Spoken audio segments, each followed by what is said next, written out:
Hello friends, self एडु classes में आपका स्वागत है।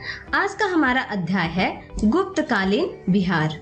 इससे पूर्व आप बिहार के इतिहास में देख चुके हैं कि मौर्य साम्राज्य के विघटन के उपरांत भारतवर्ष पर शुंग, कण्व, आंध्र, शक, कुषाण आदि शासकों ने अलग अलग खंडों पर शासन किया और विशाल भारत कई भागों में बढ़ता चला गया।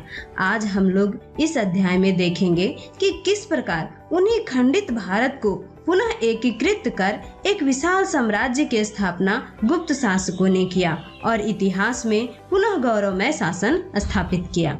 आज देखेंगे कि श्री गुप्त द्वारा स्थापित गुप्त वंश में आगे विक्रमादित्य ने कैसे ध्रुव देवी के मान सम्मान की रक्षा करते हुए साम्राज्य का विस्तार किया। तो आइए देखते हैं गुप्त वंश के प्रथम शासक श्री गुप्त को। संभवतः गुप्त शासकों का उदय आधुनिक उत्तर प्रदेश के पूर्वी भाग, इलाहाबाद और बनारस के मध्य क्षेत्र में हुआ था। यही वह क्षेत्र है जहां गुप्त शासकों का उदय हुआ था। वास्तविक रूप से कुषाण इस क्षेत्र में शासन कर रहे थे और इस क्षेत्र में इसके सामंत के रूप में श्री गुप्त का उदय हुआ था। ये इस क्षेत्र में स्वतंत्र शासक के रूप में नहीं बल्कि कुषाणों के अधीनस्थ सामंतों के रूप में सत्तारूढ़ थे। इलाहाबाद स्तंभ लेख से यह ज्ञात होता है कि गुप्त वंश के संस्थापक श्री गुप्त थे। श्री गुप्त ने 240 से 280 ईस्वी तक संभवतः अयोध्या, प्रयाग और सारनाथ क्षेत्र में शासन किया। चीनी यात्री इत्सिंग के विवरण से यह ज्ञात होता है कि श्री गुप्त ने मगध के मृग सिखावन में एक बौद्ध विहार का या बौद्ध मंदिर का निर्माण करवाया था तथा इस मंदिर के देख रेख के लिए, इसके प्रबंधन के लिए 24 गांव को दान में दिया था। इस 24 गांव से जो राजस्व प्राप्त होता था उसी से यह बौद्ध मंदिर का प्रबंधन या रखरखाव किया जाता था। श्री गुप्त का पुत्र या उसका उत्तराधिकारी घटोत्कच हुआ, जिसने 280 से 320 ईस्वी तक शासन किया। प्रयाग प्रशस्ति के अनुसार श्री गुप्त के निधन के पश्चात उसका पुत्र घटोत्कच पाटलिपुत्र का शासक हुआ।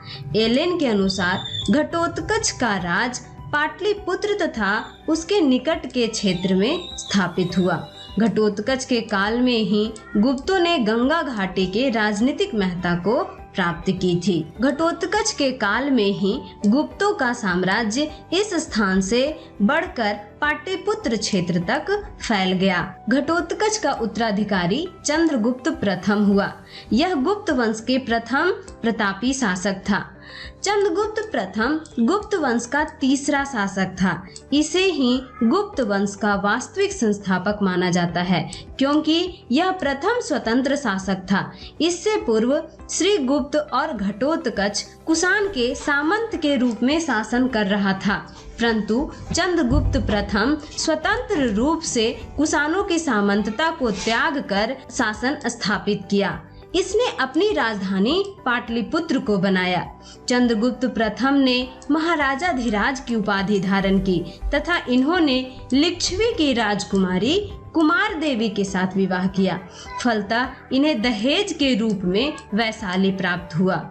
चंद्रगुप्त प्रथम 320 ईस्वी में गुप्त संवत का शुरुआत किया। वास्तविकता 320 ईस्वी में चंद्रगुप्त प्रथम का राज्याभिषेक हुआ। इसी वर्ष को इन्होंने गुप्त संवत के रूप में स्टार्ट किया। यह जो क्षेत्र है यह चंद्रगुप्त प्रथम के शासन काल का क्षेत्र था। इसे वैशाली दहेज स्वरूप प्राप्त हुआ और इसने पाटलिपुत्र में अपना राजधानी स्थापित किया।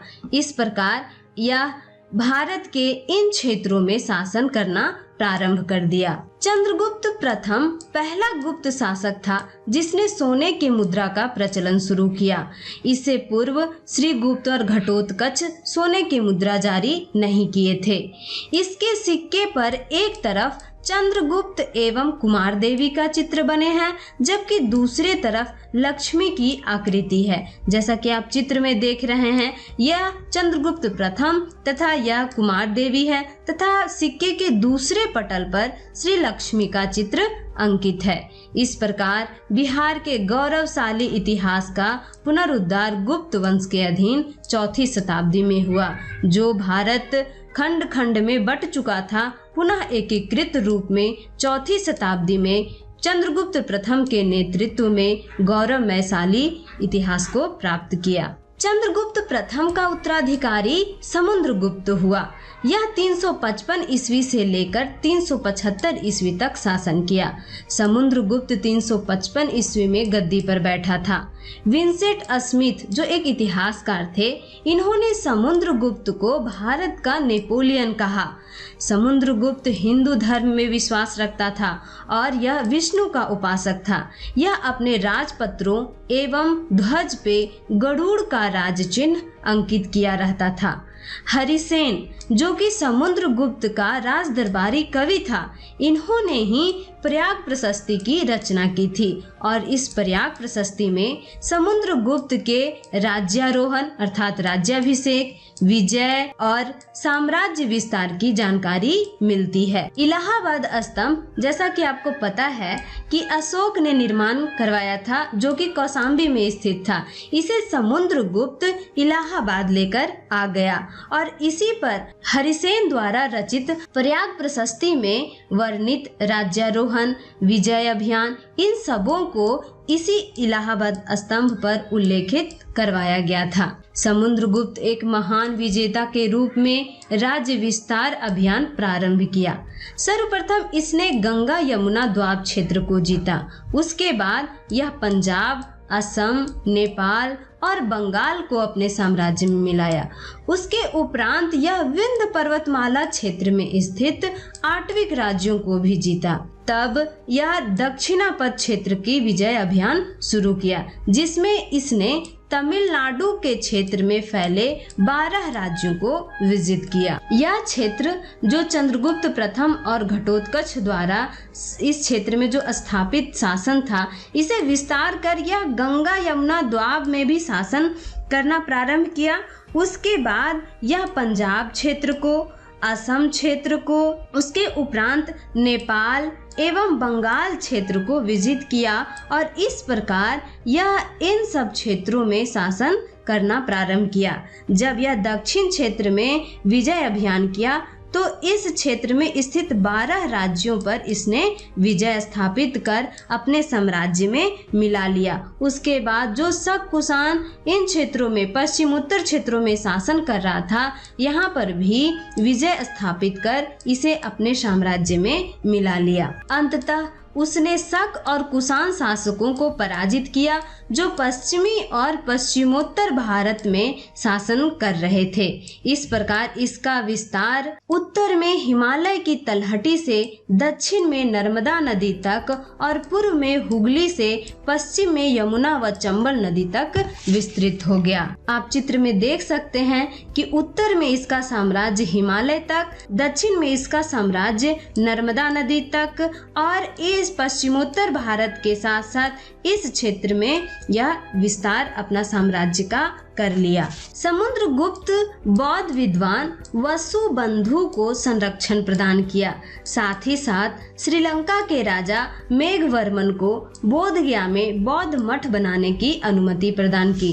जैसा कि आप पीछे देखिए, समुद्रगुप्त एक हिंदू शासक था और यह विष्णु का उपासक था, फिर भी इन्होंने बौद्ध धर्म को भी संरक्षण प्रदान किया। समुद्रगुप्त 6 प्रकार के मुद्राओं गरुड़, धनुधर, परशु, अश्वमेघ, व्याघ्रहंता एवं वीणासारन जारी किया। वीणासारन मुद्रा पर समुद्रगुप्त स्वयं को वीणा बजाते हुए अंकित किया है। इससे यह पता चलता है कि समुद्रगुप्त संगीत प्रेमी भी था। गरुड़ मुद्रा में एक फलक पर गरुड़ का चिन्ह अंकित है, चूँकि गरुड़ गुप्तों का राज्य चिन्ह था।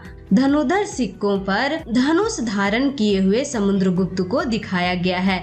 अश्वमेघ सिक्कों पर एक फलक पे अश्वमेघ का चित्र अंकित है। समुद्रगुप्त के उपरांत रामगुप्त गुप्त शासन का अगला शासक बना, जो कि एक कायर और अयोग्य शासक था।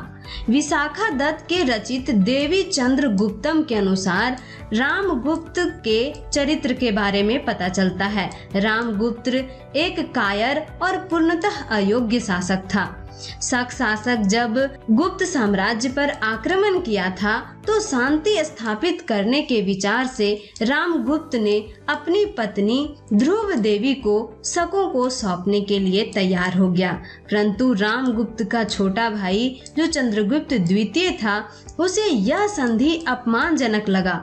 फलतः उसने ध्रुव देवी का वेश बनाकर शक राजा की सबसे पहले हत्या कर दी। उसके उपरांत रामगुप्त की भी हत्या कर दी और ध्रुव देवी से विवाह कर इसके मान सम्मान को इन्होंने रक्षा किया। आगे आप देखेंगे चंद्रगुप्त द्वितीय और ध्रुव देवी से ही 2 पुत्र की प्राप्ति होती है, कुमार गुप्त और गोविंद गुप्त का, जो कुमार गुप्त अगला शासक के रूप में नालंदा विश्वविद्यालय की स्थापना करता है। वीडियो अधिक लंबा ना हो, इसके लिए गुप्त वंश के आगे के शासकों को गुप्तकालीन बिहार पार्ट 2 में देखेंगे। अगर आप इस चैनल पे नए हैं, आपके लिए प्लेलिस्ट ऊपर में दिया जा रहा है। साथ ही साथ संबंधित अध्याय का MCQ सेशन भी आपको प्लेलिस्ट प्रोवाइड किया जा रहा है, जिस पर आप क्लिक कर विस्तार पूर्वक देखें